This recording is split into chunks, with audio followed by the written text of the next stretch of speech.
I now give the floor to Mr. Dongyu Qu. It is a pleasure having you here. Thank you, Mr. President, for your invitation. Can you hear me?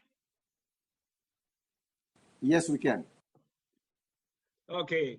Thank you, Mr. President, for your invitation. FAO greatly welcome the Council's engagement on this important subject and your continued recognition of the relationship between the conflict and hunger.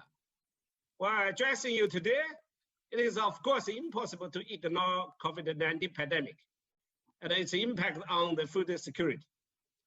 Let me assure you that the FAO is working at all levels to reduce the risk of the pandemic disrupting food systems and causing a global food crisis with our members.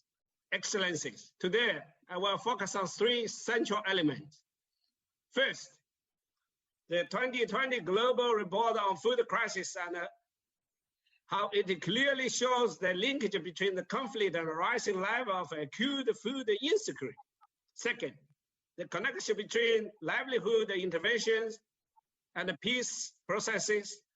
And third, the importance of early warning and quick reaction to preempt food insecurity caused by the conflicts. Early today, I just said 5 minutes ago, I was invited by the G20 presidency on behalf of RBS in Rome, WFP, FAO, and IFAD, and the EU, and others.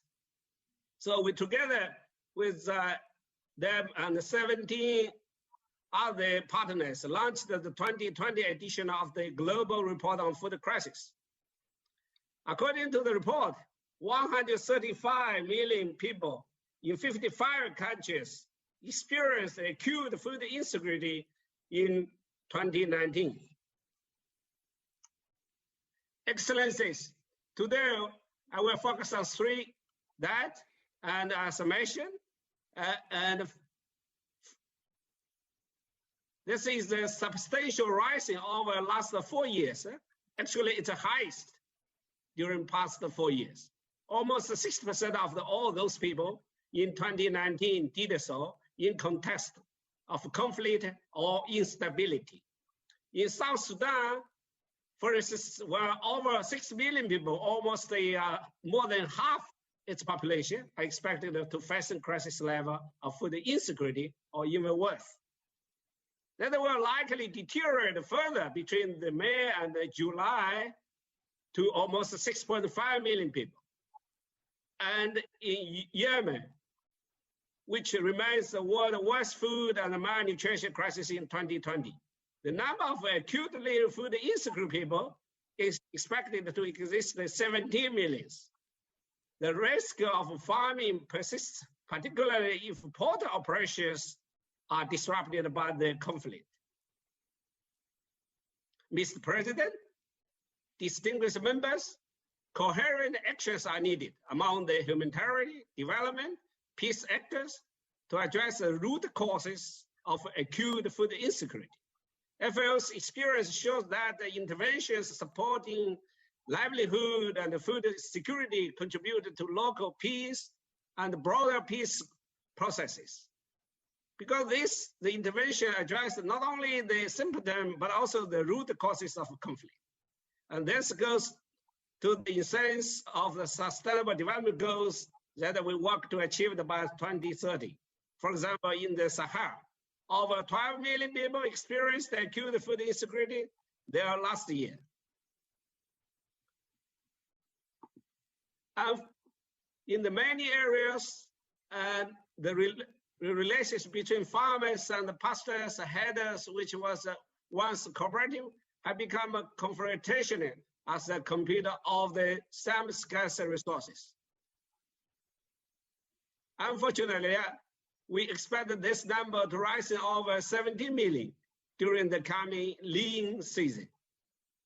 Despite the large scale internationally backed effort, peace remains fragile. That has been particularly the case for pasture, as and agro-pastoral communities, whose livelihood have been increasingly eroded in the Sahel and as well. Pastoralism represents one of the most viable livelihood options in the dry land, making enormous contribution to social, environmental, economic well-being. In West Africa and the Sahel, livestock production contributed up to 44% of agricultural GDPs. But the marginalization and the neglect of the pastoral community, as well as the depletion of natural resources on which they rely, left them exposed. FAO and other agencies are strengthening the resilience of these communities with a focus on cross-border areas such as in the Leptoka Gama region of Mali, Burkina Faso, and Niger, where insecurity and fragility are particularly acute. Mr. President, Excellencies, conflict prevention acted earlier to reduce the impact of the conflict are highly effective steps that can be taken to avert and reduce acute food insecurity. And we need prevention as the forecast for food security in 2020 look bleak. Conflict, extreme weather, desert locust, economic shocks, and now the COVID-19 are likely to push more people into acute food insecurity. But by closing monitoring evaluation of this shock, we can rapidly intervene to mitigate their impact. We are committed to rising to these challenges, and we have mobilized our organization in ways not seen since the foundation of the UN. Because the evidence is clear, widespread conflict and instability leads to food insecurity, reducing or preventing conflict, reducing and prevent hunger. FAO will continue supporting the Security Council by providing professional consultation with updated information and analysis on food security in conflict contexts. That will facilitate the Council's timely action to avert food crisis. Mr. President, honorable members, non-traditional security will be an unavoidable problem closely related to the food system and the rural development. My appreciation to all the Council members for your continued attention to the direct linkage between conflict and food security along with the rural development. Thank you. Thank you very much. Over to you.